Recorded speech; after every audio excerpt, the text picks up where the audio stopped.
interromper rapidamente, porque a gente vai agora ouvir o advogado do ex-presidente Jair Bolsonaro, Fábio Weingarten. Só um minuto. Que as pessoas desconfiassem do resultado das urnas, ele mesmo fez uma reunião com embaixadores. E sobre essa desconfiança que o ex-presidente sempre lançou, foi questionado? Qual é a versão dele? Sobre esse fato, deu esse assunto por encerrado no momento em que o ex-presidente, ele... Meu nome é Daniel Tesser, faço parte da defesa. O ex-presidente, ele consignou que é uma página virada às eleições de 2022. A partir do momento da derrota, ele fez uma transição e no dia 30 de dezembro ele deixou o país para as férias, que ele não tirava 4 anos. Então ele respondeu todas as perguntas? Respondeu as perguntas que foram formuladas referente ao objeto do inquérito. A PF fez algum questionamento sobre o presidente ser possivelmente o autor intelectual dos ataques de 8 de janeiro? Porque isso é falado no inquérito do Supremo. Dos ataques de onde? Dos ataques do 8 de janeiro. De ser possivelmente o mentor intelectual do que aconteceu. Ele repudiou os ataques. Ele postou no próprio dia 8, às 9 horas da noite, na sua página no Twitter, uma declaração de repúdio aos ataques, que ele ratificou no depoimento de hoje, inclusive. Houve questionamento sobre isso? Não. Ele, em algum momento, ele falou que ele continuava... Ele, em algum momento, manifestou que ainda duvidava das urnas, da sua capacidade de ter umas eleições claras? Não era objeto do depoimento de hoje. O presidente, conforme o Dr. Paulo disse, reitera toda e qualquer disponibilidade para voltar aqui à PF quantas vezes for necessário. O presidente fez questão de consignar o depoimento de hoje. As eleições de 2022 são páginas viradas para ele. Isso está 2 vezes no depoimento de hoje. O presidente reiterou, condenou a condenação dos atos ocorridos aqui em Brasília no 8 de janeiro. Reiterou a condenação. Em relação à minuta encontrada na casa do Anderson Torres, houve alguma pergunta em relação a isso e qual foi a resposta do ex-presidente? Não era o objeto da questão e se questionado, se intimado, se convocado a prestar novos depoimentos, a defesa, bem como o presidente, não houve essa pergunta. Não houve. Em relação ao caso das joias, o presidente, qual é a versão do presidente? E ele de fato orientou que os ministros e demais servidores fossem retirar as joias na alfândega em São Paulo? O senhor está de frente da maior autoridade do assunto, que é direito alfandegário. O doutor Daniel cuida disso como poucos no Brasil. Vai fazer a linha do tempo dos dois presentes. Vamos deixar muito claro, eu vou fazer apenas o preâmbulo. São 2 kits, o masculino e o feminino, para que todos entendam. O doutor Daniel vai fazer a linha do tempo de cada um deles. Os kits entraram... Lógico. Vem pra cá, passa pra cá. Lógico. Os kits com as joias, eles... Eu não... Volta aqui. Tá. Os kits com as joias foram recebidos pela comitiva que estava na Arábia Saudita em outubro de 2021. Na entrada no país, como vocês viram veiculados até em todas as redes, em rede nacional, em todos os veículos, quando da entrada, deixaram o tenente Soeiro com o que seria o kit feminino, que até então eles não sabiam o que eram. Os kits vieram fechados, não foram abertos.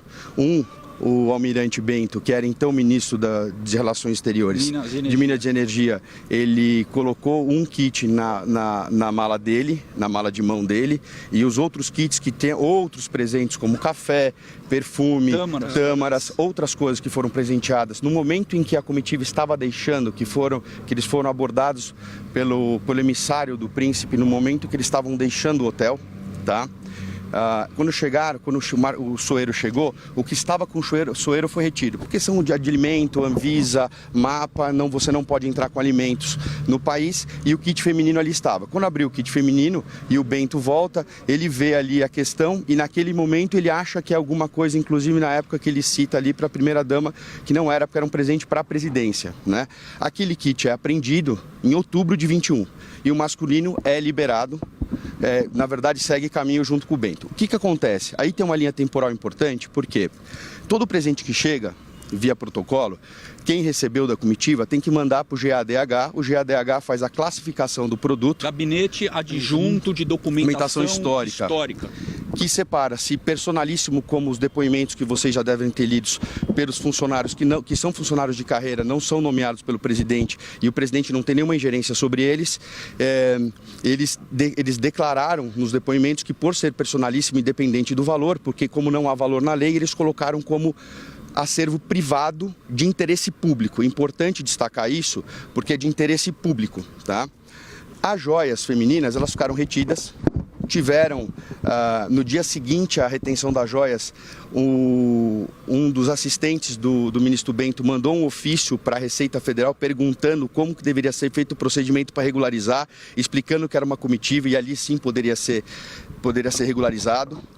Na volta do ofício, em que a Receita Federal se colocou com presteza, explicou como deveria fazer, inclusive colocou dois auditores fiscais de exposição para explicar e receber e passar as informações como deveria ser feita a regularização, simplesmente o gabinete do MME se quedou inerte, né?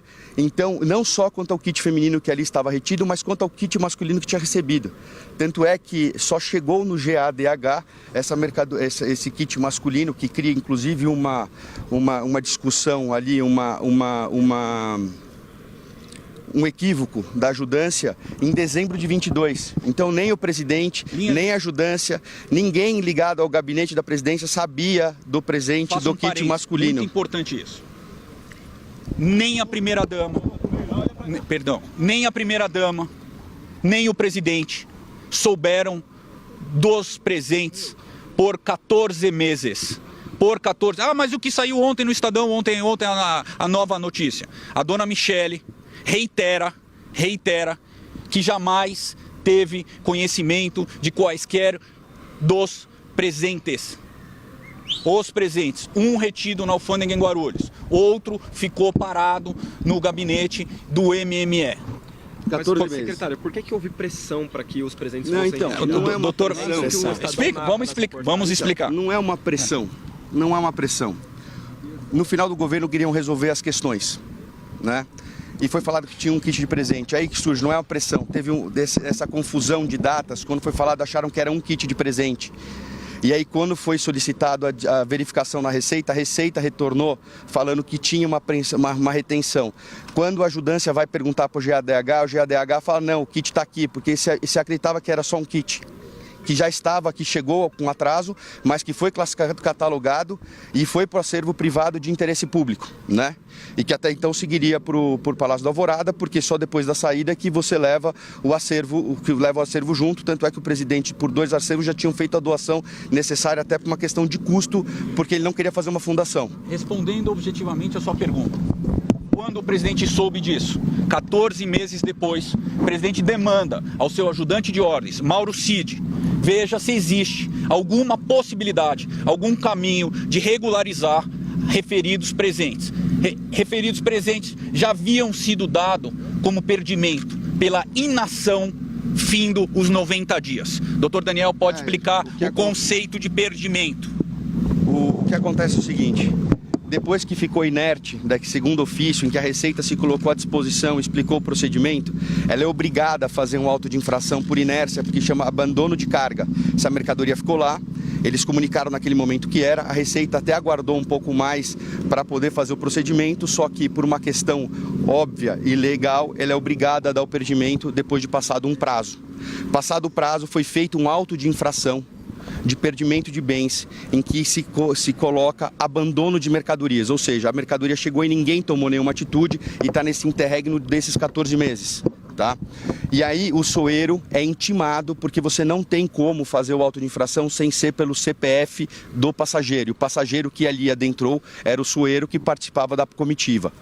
Nesse momento, o SOERO recebe o auto de infração, ele tem 20 dias para fazer uma coisa simples, informar que ele tem interesse na carga e fazer o procedimento que a Receita gostaria que fosse feita, que é protocolar, já que não teria tributação de toda forma, já que é um presente para a Presidência da República. Mas então a culpa é do Não, a gente A gente não está culpar ninguém. Não nos cabe. Nós estamos só apontando os fatos. Vocês perguntando, estão respondendo sobre os fatos. Nos cabe determinar, reafirmar. E aí, nesse ponto, como ninguém fez nenhuma defesa e não chegou também nem ajudância, nem ninguém do gabinete da presidência, a questão... Você pode abaixar um pouco? Estão pedindo. Não chegou a informação? Eu não faço. Aí correu a revelia. Entendeu? Então é o seguinte, é como se a gente chama de correr em albis, correu em branco. Ninguém apresentou impugnação, ninguém apresentou nada. Então a mercadoria foi a perdimento e passando a perdimento, a mercadoria passa a ser um bem público. E passando a ser bem público, o que foi orientado para a ajudância é fazer uma incorporação de bens apreendidos que é permitido por lei. Foi só isso. E uma última questão, como é que foi parar na fazenda do ex-piloto Nelson Piquet? Porque tem também numa reportagem recente do Estadão, de que parte dos presentes foram lá destinados e ficaram lá... Parte não, todos. O acervo do presidente se encontra armazenado temporariamente na fazenda do Nelson Piquet. Por quê? Porque o presidente decidiu, quando o fim do mandato, muitas coisas a serem resolvidas, o presidente não tinha nem casa, não havia decidido nem a casa onde ele ia morar, e haviam itens, quantos centímetros cúbicos de 195 metros cúbicos. É muita coisa, são 4.000 camisas de futebol, inúmeras, presentes variados, que exigem um espaço bastante grande. Tão logo a ajudância se estruture de forma mais ordenada, será remetido para um outro lugar, tão seguro quanto, com o armazenamento adequado, a temperatura adequada, toda a logística propícia. Respondendo ao seu ponto de inúmeras tentativas de retirada ou não retirada, o presidente demanda uma única vez ao seu ajudante de ordens, a fim de regularizar potencial mercadoria, a fim de evitar um vexame internacional. Um presente de chefe de Estado dado ao governo brasileiro jamais poderia ir a leilão por inação de quem quer que seja. A primeira-dama vai prestar depoimento também, já que ontem...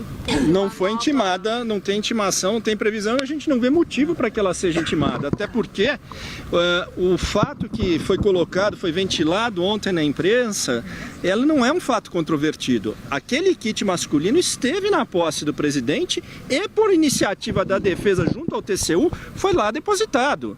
Então, assim, é incontroverso que estiveram na posse disso. Isso nunca foi um ponto controvertido. De forma uníssona, todos os depoimentos de todos os ouvidos que a defesa teve acesso convergem, sem exceção, a que nem o presidente, nem a primeira-dama souberam por 14 meses da existência desses presentes, quer seja o masculino, quer seja o feminino. Doutor Paulo, queria voltar para o inquérito de hoje, Isabela da Globo. Calma, Isabela. Pois não. Pois não. Uma pessoa normal, quer dizer, que não é presidente nem nada, vai numa visita de Estado, recebe vários presentes do governo. Isso não é, imediatamente já declarado como presente? Enfim, não é colocado... O ponto é que o presidente não foi nessa viagem. Nem o presidente nem a primeira-dama estavam sequer presentes nessa agenda. Então, tudo relativo ao presidente, a sua ajudância de ordens, se comportava e agia desta forma. Senhores, tem a expectativa de abertura hoje. Você está ao vivo? Então pode ir. Doutor Paulo, obrigada. Você está ao vivo? Aonde você está? Você está acompanhando? Tá. Eu queria voltar para o inquérito de hoje. Eu acompanhei por mensagens a primeira fala, o senhor argumentando que o presidente apagou o post que fez no dia 10, poucas horas depois. O fato é que ao longo de todo o governo do presidente, mais especificamente na reta final, o ex-presidente Bolsonaro sempre defendeu a possibilidade de fraude, sempre questionou o processo eleitoral, ou seja, apesar dele ter apagado esse post específico, este sempre foi o entendimento do ex-presidente. Olha, sobre esse post, tanto a postagem foi acidental que ele não fez nenhum comentário em cima desse post e apagou logo na sequência. O presidente, quando saiu de férias, ele tratou a eleição como página virada. Então, em momento algum, você vai encontrar alguma declaração dele declinando que a eleição tenha sido fraudada. Em momento algum isso é falado. O